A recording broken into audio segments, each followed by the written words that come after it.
Hi, this is Dovid Orlofsky, and welcome to the Parsha in 5, Parsha's Kedoshim. There's so many places that don't even learn Vayikra. I've gone to girls' high schools, which are 4 years high schools, and I say, so what do you learn? Bereishis Shmos Bamidbar Dvar. It's almost like one of those hypnotist acts where they make you forget, the number 6. You say, I'll count to 10. 1, 2, 3, 4, 5, 7, 8, 9, 10. You don't even know it's there. And a lot of people have only 4 books. They don't really do Vayikra. But if they do Vayikra, they basically do Parshas Kedoshim. I remember towards my end in teaching in seminary, I said, I'm going to teach a course on Vayikra. They said, you're going to do Kedoshim, Tihiyu. I said, no. The first semester is going to be Kodshim, and the second one's going to be Tum and Tara. It's part of Judaism. But Kedoshim, everybody learns Kedoshim. So I will focus on one of the most famous psukim. ואהבת לרעך כמוך, says Rabbi Akiva. זה כלל גדול בתורה. It's a klal gadol. It's interesting. It doesn't have a lot of halachic ramifications.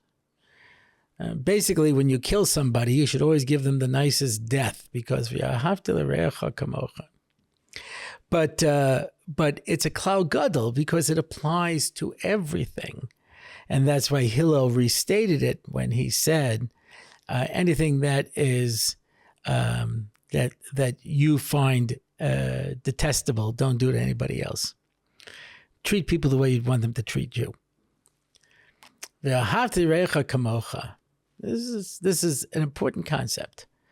Of course, it implies that there's a kemokha. Remember reading a long time ago, a guy says he was suicidal and he wanted to kill himself. And so he, opened up the Bible and it said, do unto others as you would do unto you. So I killed someone else. Obviously, in order to have to kemokha, I have to have a certain amount of love. Now, how do you do that? Well, most people have a sense of self. They love themselves, even though there are those who may engage in activities that give them a sense of self-loathing. But they still, they want to live. A person doesn't want to live. We know there's something wrong with them. A person wants to live. A person wants to continue on in life. So I love somebody like myself. So the Mesilas Yesharim, when he talks about bearing a grudge, so he says the Yetzer Hara is going to try as much as he can to get you in on some level. He'll say, okay, he didn't lend you his lawnmower. Now he wants to borrow your shovel. If you have no choice but to give it to him, at least, don't be there. Just leave it outside for him. He says, no, go and give it to him. Okay, but you don't have to smile. Fine, here's the shovel. No, put on a pleasant face. Okay, even if I decide I'm going to overlook what he did, but, I'm not going to be a friend to him. Nope, you have to be his friend. Okay, says Mesilas Yesharim, if I'm going to be his friend, but it'll never be the way it was. You ever hear people say that? Okay, I can forgive you, but it'll never be the way it was. And that's why it says, "V'ahavta l're'echa kemokha, kemokha mamish."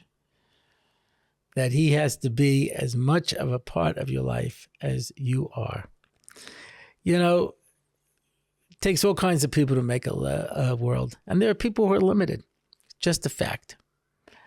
And you can spend your life rejecting people because of their limitations. Again, obviously we're talking about a good person. We're not talking about an evil person. But there are good people who unfortunately make mistakes and do bad things. And when a person comes and says, I'm sorry, accept them, bring them back, build bridges. We need each other. In the words of Benjamin Franklin, gentlemen, if we do not hang together, then we will surely hang separately. We need all of Klal Yisrael together. I'll end with one last story. Rabbi Levin told me he was on a TWA flight to Eretz Yisrael. Gives you an idea how old this story is. And they were making a minyan, and the steward came over and said, the seatbelt sign is on, you have to sit down. And this fellow who was with the group, he was a politician, a Jewish politician. He said, you're an anti-Semite. He says, how could I be an anti-Semite? I'm a Jew. He said, we don't need Jews like you. So after the minyan ended, Rabbi Levin went over to him and he said, he's wrong. We need all Jews, even Jews like him. We should all try to be the ואהבת לרעך כמוך that we're supposed to be in Mirza Hashem. A good Shabbos.